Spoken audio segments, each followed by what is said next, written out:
దేవుని నామానికి మహిమ కలుగును గాక. కూడి వచ్చిన మీ అందరికీ మా హృదయపూర్వకమైన వందనాలు. మరి ఒకసారి ఈ నూతన సంవత్సరపు శుభాకాంక్షలు తెలియజేస్తున్నాను. దేవుడు నా మనస్సులో పెట్టిన మాట ఏంటంటే, ఈ నూతన సంవత్సరంలో ప్రభు మనకు చేసిన వాగ్దానం, నువ్వు నా సేవకుడు, నేను నిన్ను మర్చిపోజాలను. అయితే పాత సంవత్సరంలో మన జీవితాలు నిరాకారంగాను లేకపోతే శూన్యంగాను, ఎటు తోచని పరిస్థితుల్లో, ఎటు వెళ్ళని పరిస్థితుల్లో ఉన్నామేమో, మనకు అర్థం కాని స్థితుల్లో మనం నడిచేమేమో. ఈ పరిస్థితి నాకే ఎందుకు వచ్చిందో, లేకపోతే ఈ సమస్య నాకే ఎందుకు వచ్చిందో, లేకపోతే ఈ కష్టము, లేకపోతే ఈ దుఃఖము నాకే ఎందుకు వచ్చిందో, ఎన్నో తెలియని పరిస్థితులు, ఎన్నో నిద్రలేని రాత్రులు, ఎన్నో కన్నీటి అనుభవాల ద్వారా మనం వెళ్ళి ఉండవచ్చు.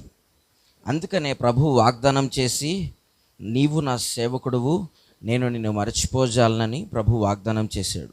అయితే మరి ఒక మాటగా ప్రభు నా మనస్సులో పెట్టిన మాట ఏంటంటే, ఆదికాండం మనం చదివినట్లయితే 1వ అధ్యాయం 1వ వాక్యం, మొదటి 2 వచనాలు మనం చదివినట్లయితే, ఆదియందు దేవుడు భూమి ఆకాశములను సృజించెను, భూమి నిరాకారముగాను శూన్యముగాను ఉండెను,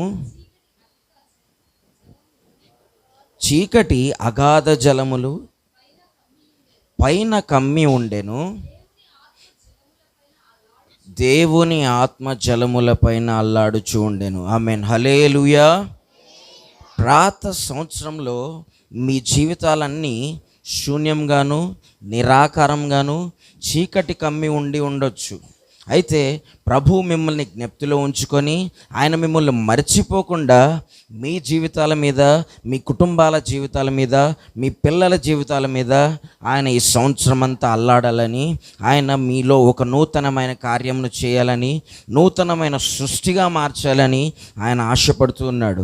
ఈ సంవత్సరం ప్రభు చెప్పుచున్న మాట ఏంటంటే, ప్రభు మీ జీవితాల మీద అల్లాడుచున్నాడు. ఆమేన్, హల్లెలూయా, హల్లెలూయా. మనము న్యాయాధిపతుల గ్రంథంలో సంసోన్ని మనం చూసినట్లయితే చదవండి. న్యాయాధిపతుల గ్రంథం 13వ అధ్యాయం ఆఖరి వాక్యం, 25వ వాక్యం. మరియు యెహోవా ఆత్మ చదవండి. మరియు యెహోవా ఆత్మ జొర్యాకును ఎష్తాయేలుకును మధ్యనున్న మహనేదానులో అతన్ని రేపుటకు మొదలుపెట్టాను. ఆమేన్, హల్లెలూయా. ఈ కాలమునకు సంబంధించిన వాక్యం మనం కానీ ఈ వాక్యాన్ని మన జీవితాలకు ఆపాదించుకున్నట్లయితే, యెహోవా యొక్క ఆత్మ ఈ ముప్పాలనే ప్రాంతంలో నుండి భూదిగంతముల వరకు మనందరినీ ప్రభు రేపునుగాక. నూతనమైన కార్యములు మన జీవితంలో ప్రభు ప్రారంభం చేయనుగాక. నూతనమైన కృపల చేత ప్రభు మనల్ని నింపునుగాక. ప్రభు ఈ వాక్యమును మన జీవితాల్లో స్థిరపరిచి నడిపించునుగాక.